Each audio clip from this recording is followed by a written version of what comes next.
Hey everyone, welcome. How's it going? We just had the closing bell for Wednesday, July 24th.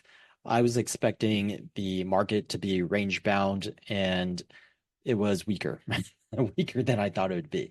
It broke through this 545 level, and then it just kept on going down to the five. It broke through the 545.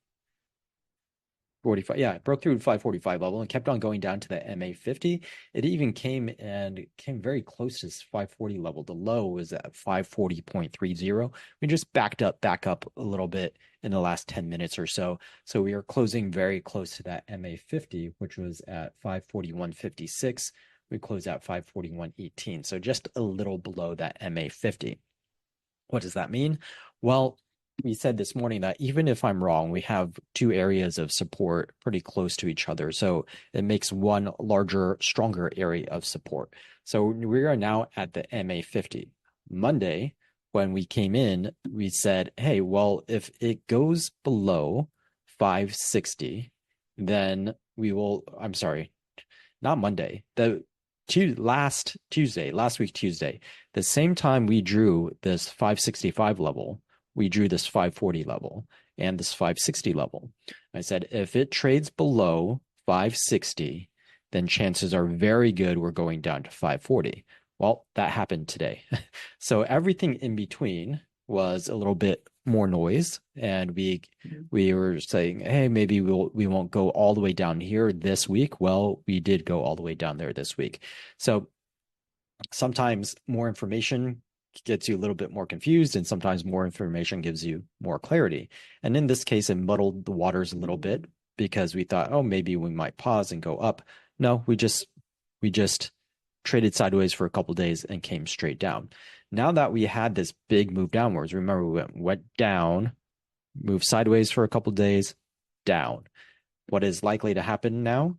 Chop sideways for a couple of days, and then either go up or down, or even recover a little bit. Like this was actually, technically, this is a recovery because if I look from close to close, that is a little bit of a recovery, and then a chop sideways. We could recover a little bit, and then either we keep on recovering or we come back down. What that means is I don't have to be too frightened. Let me draw on this so we can see what we're talking about. I don't want to have any knee-jerk reactions or any fear-based reactions. So what we're talking about is maybe a little bounce upwards, and then we could continue to go upwards, or come back down and break through. That's possibility number one. The possibility of just doing this is low, very low. So we're not going to put too much emphasis on that. What we could do, though, is this is going to get crowded real fast. We could go down, bounce up, and then come back down. And so no matter what, this is the only possible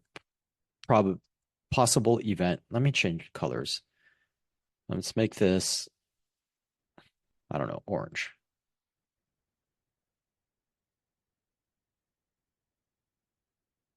And let's make this purple, light purple.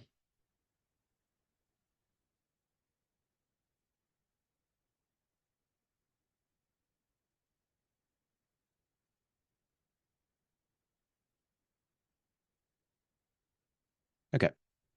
So if we follow the purple path, then we bounce, and I have a chance to neutralize or move my portfolio in the direction that I want it to go in.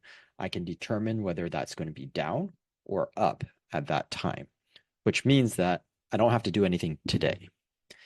If we follow the orange path, then maybe that hurts me a little bit because I already got hurt a little bit on the way down here.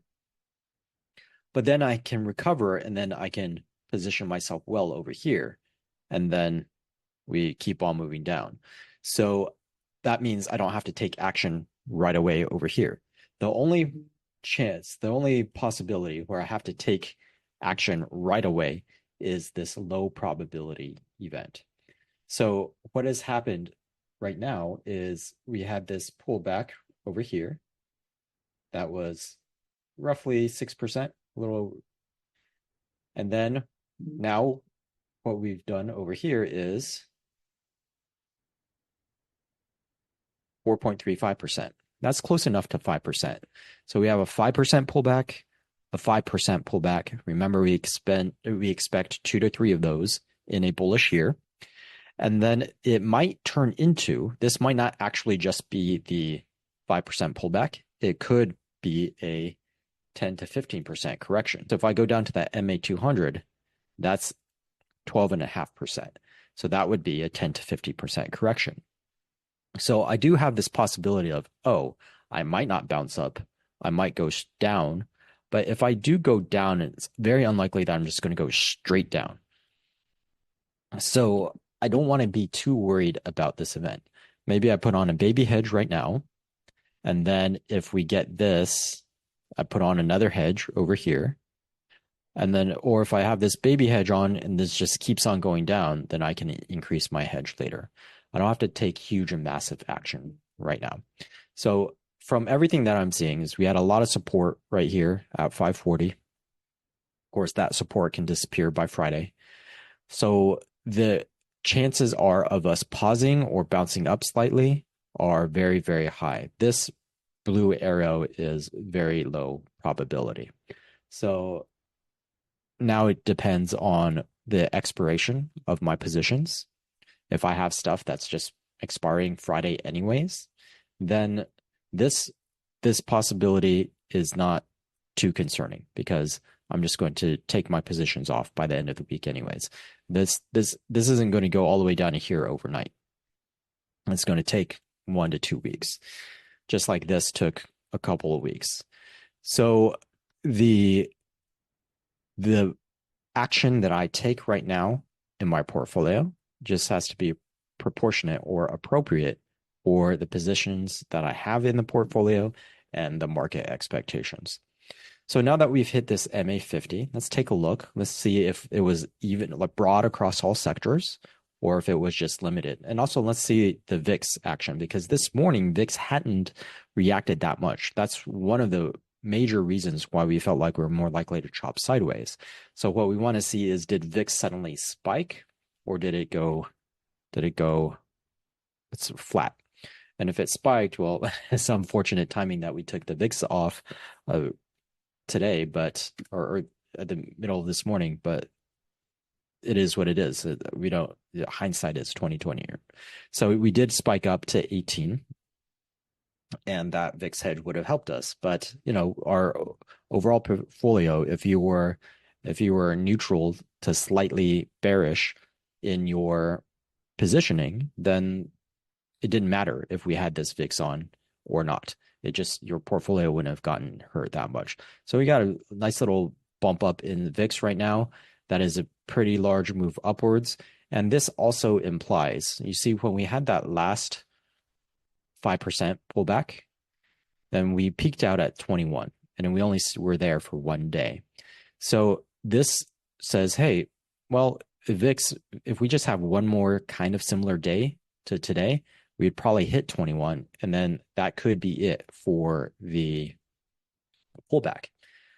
So if I look at the SPY, well, if I just have another day, then what are we talking about? We're talking about this orange scenario. And it was not that bad.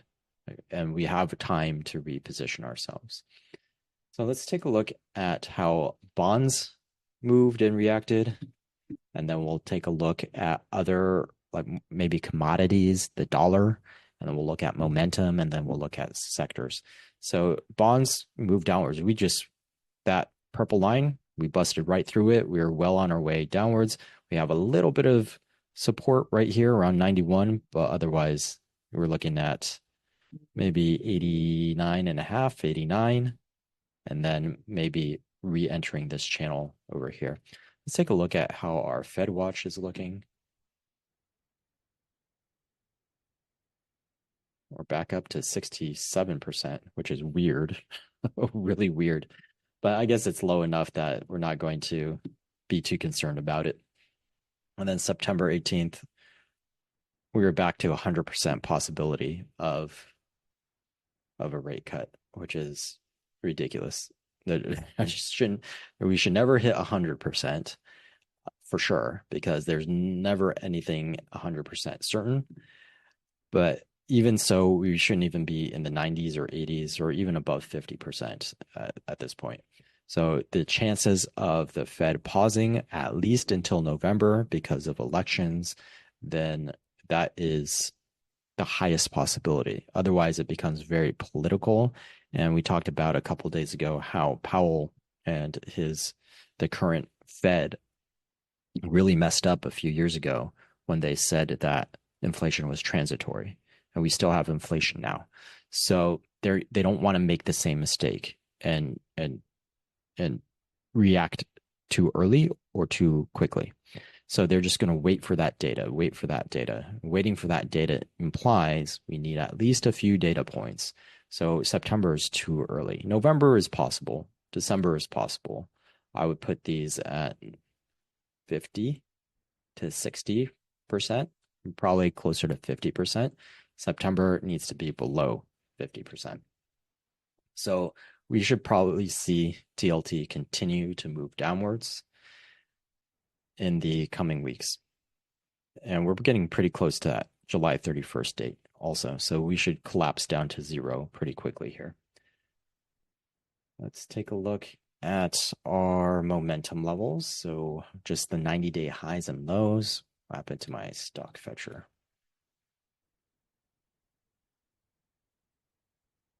I guess it was closed.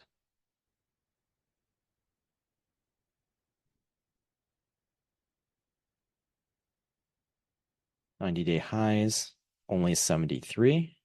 90 lows, 67. Almost even, both double digits. That's not telling us anything.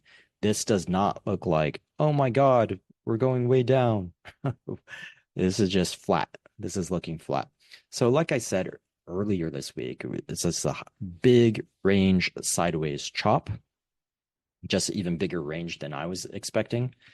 And then so far, all we've done is come down and touch that MA50, which is actually a really good sign, a really good place for it to bounce. And we're not too concerned because so many things are telling us sideways motion. This is actually really healthy for the market. We were looking for this. We were waiting and anticipating this because we were saying that this could allow us to make new all-time highs that would coincide with August, September, leading October, leading us into the elections. And then the market will do whatever it's going to do after elections. Actually, September, October, it'll start trying to anticipate which candidate is going to win. And based on which sectors are doing better at that time, then we can read into the market which candidate is believed by the market to be favored. And the market's pretty good, actually, at predicting presidents. So in a couple of months, we will be able to start seeing some separation in sectors as institutions start placing their money based on the anticipation of which candidate's going to win. But for now, if we bounce from here, chances are good that we have at least one more all-time high before that election cycle. And then after that, who knows? There are a lot of signs of economic weakness and overall market weakness in the longer term. So in the, let's call it probably longer than 6, probably 12 to 24 month term, we're seeing the possibilities of recession. There's actually a lot of signs of the possibility of recession, but for now we're in this uptrend. It's very healthy. And even if we were to pull back to that MA200, we would still technically be in a bull market because the definition of bull market is below MA200. One of the definitions is below the MA200, or at least 50% of stocks below their MA200. So we're far from that at the moment. And there is a very good possibility we can make another new high before we start challenging that MA200. So for now, it looks high probability that this is the second 5% pullback, probably get it at all-time high again, and then a correction to the MA200, which may or may not turn into a bear market. But probably we're going to save the bear market talk for next year. So let's see where money moved. Let's see if any sector did well. So the great and beautiful thing about days like this and this type of market action is you get to see very clearly which stocks are strong. And we had the example of Walmart this morning. Walmart is up, or actually it's down 5 cents, 0.07%, and basically did nothing. While the overall market, S&P 500, is down 2.27% and is challenging its MA50. So Walmart is relatively very, very strong to the market. And if we do get the bounce off of the MA50, Walmart should do very, very well. So it makes it very easy to find those types of stocks. So maybe we'll do a little bit of hunting as well. But let's see if there's any sectors that are standouts that held up very well today.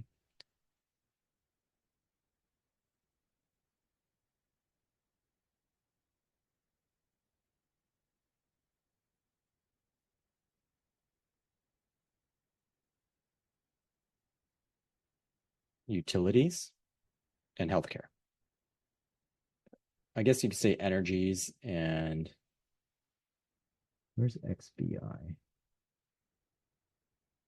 I've got one ETF that did okay and one ETF that did not do okay.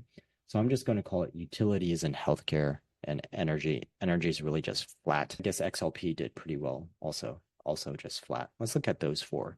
UVEP. XLU. Up 1%, but really just looks like sideways movement.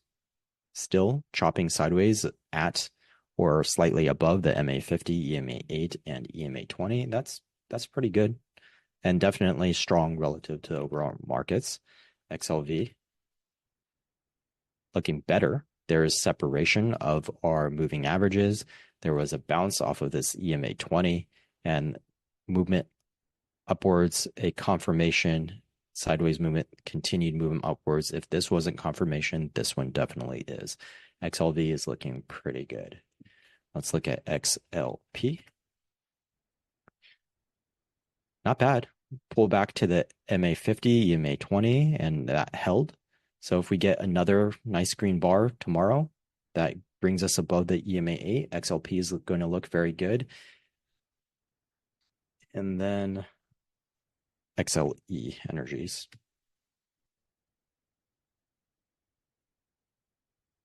Not as good.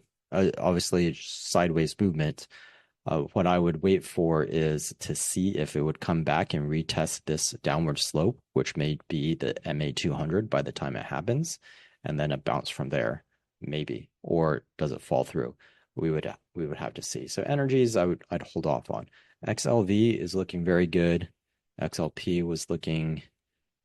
I would want a confirmation, but XLP was looking okay, and XLU good. So let's look at XLU, XLV for strong stocks.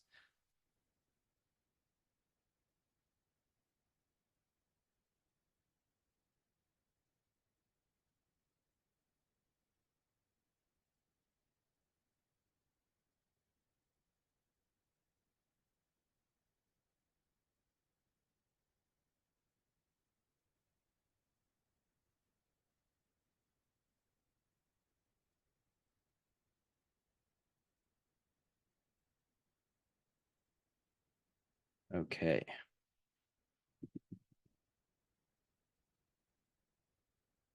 And what I really want to see is a nice trend and a nice either flat bar today or a green bar today.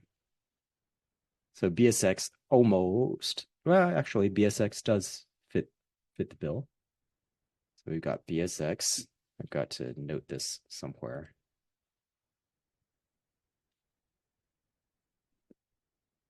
BSX. CTLT not bad.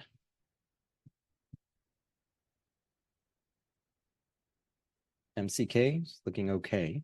Not amazing, but pretty good. MCK. PEG. It's a little flat. Same with UHS, but nah, I'll remove PEG.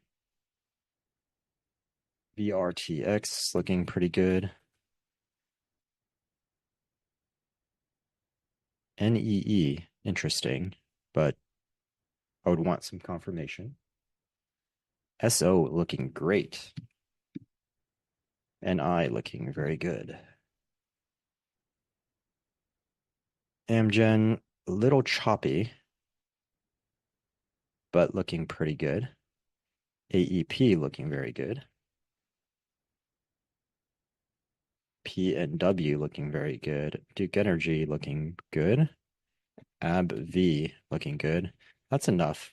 I just want the top candidates. So let's take a quick look at these. We'll look at BSX.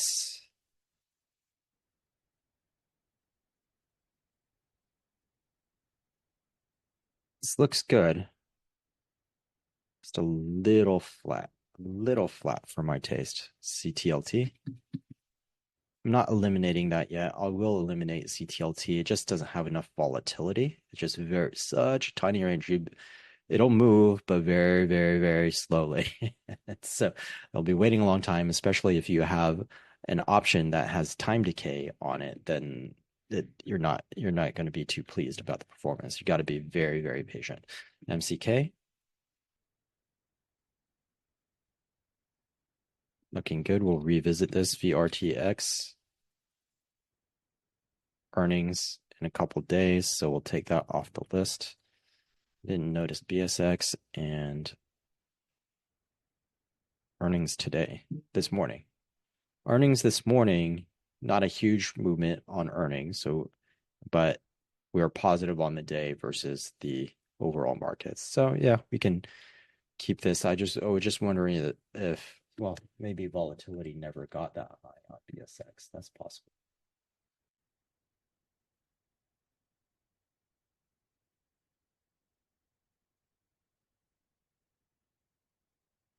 Okay, 21, 21, 25, 20. Yeah, it just never got that high. So BSX is fine.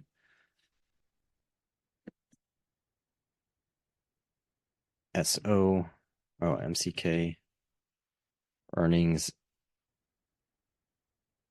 in about a week and a half. Oh, 2 weeks.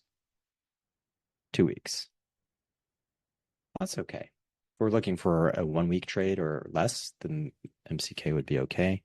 SO looks great, but earnings are too soon, so we'll remove SO. And same thing, unfortunately. AEP, same. All right. PNW, same. August 1st. Yeah, it's just too close. Duke.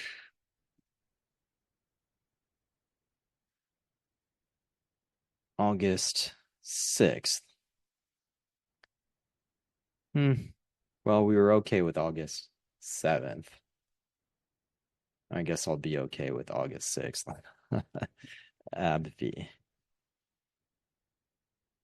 And earnings tomorrow. Okay, so no on AbbVie. That means we have BSX.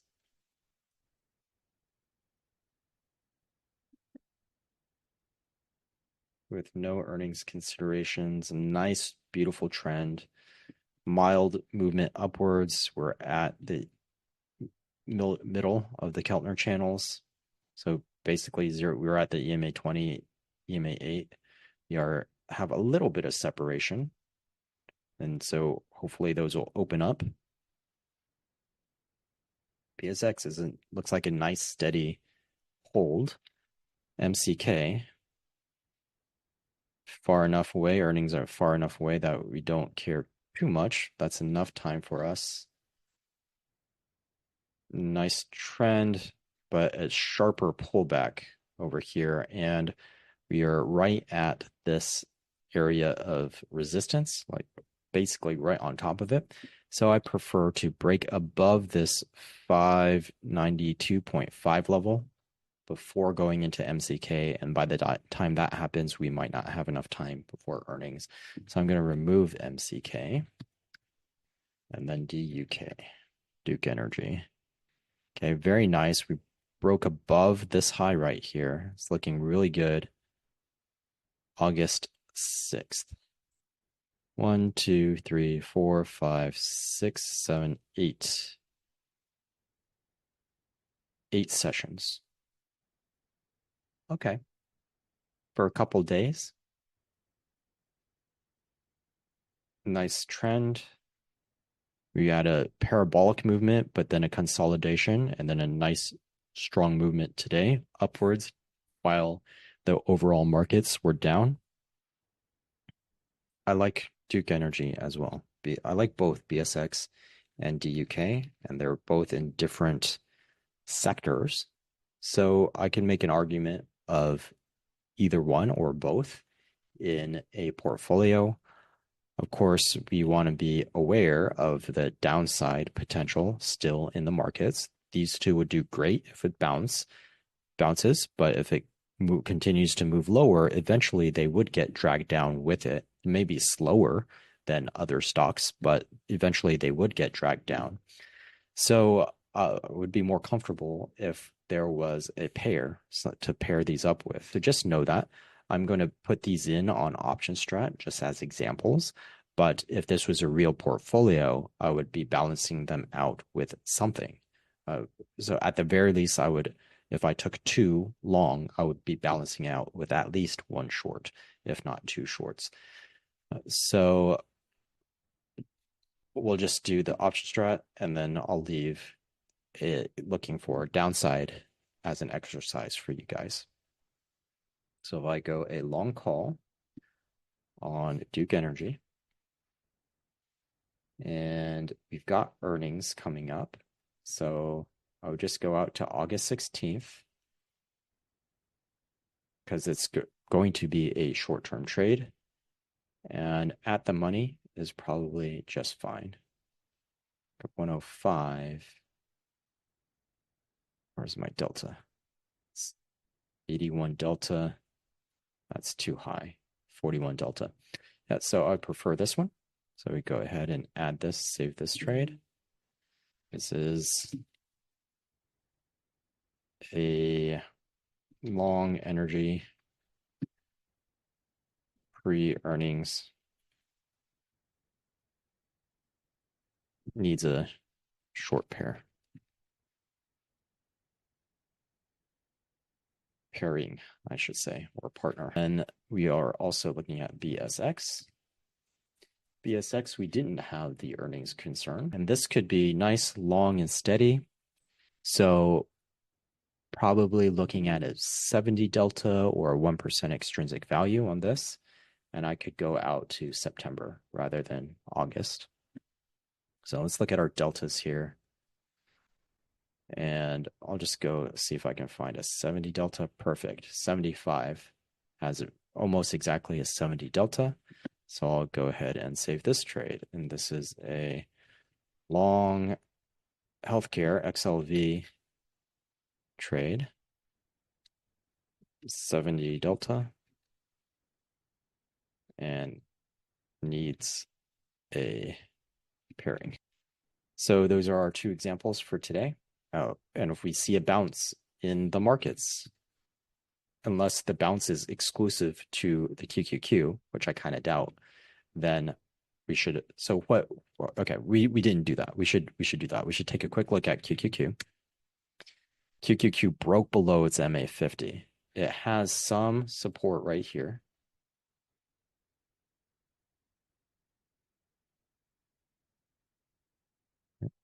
But otherwise, I guess I should say in this region, let's draw a box to make it more clear. So from here to here, okay? So we've got support in this region. But if it breaks through there, then we're looking at the MA200.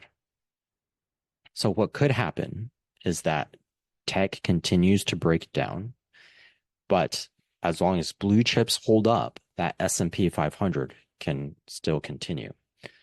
If not, then the QQQ could drag the S&P 500 down with it. So if all we do is come down to this first area of support, then the S&P has a chance. It can still bounce up. But if the QQQ just comes all the way down to this MA200, then we're almost guaranteed that the S&P is going to break that MA50 line. So we're not only going to look at the S&P very carefully, we're going to be watching the QQQ very carefully. And if I did decide to go on a put or a short, I would probably be looking specifically in the QQQ or SMH. SMH is kind of at support right now. So maybe I wouldn't do the SMH. It's at support. It's got the MA90 right there. It's got this vertical range, this box right here, and this peak right here. So this is reasonably strong support where we are right now. So we could get a bounce, and this is looking like the orange scenario in the SPY. Okay, the orange scenario SPY down, hit some support, bounce back up, and then move back down.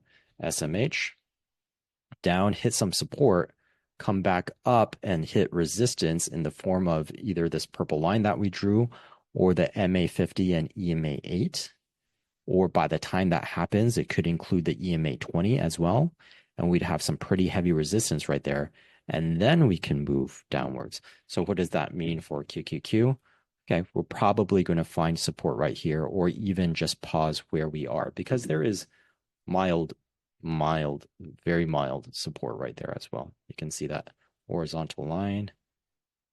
And that's it. Very, very, very mild support right where we are right now.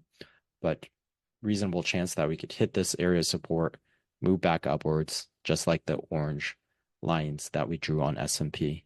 And then we'll see from there. And if that's the case, the SPY does have some chance of holding, or it's just going to do the same thing.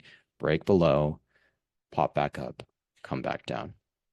So we want to be prepared for those possibilities and potentially just have in mind a hedge or at least a pairing in place for our downside movement. I should have started with downside movement.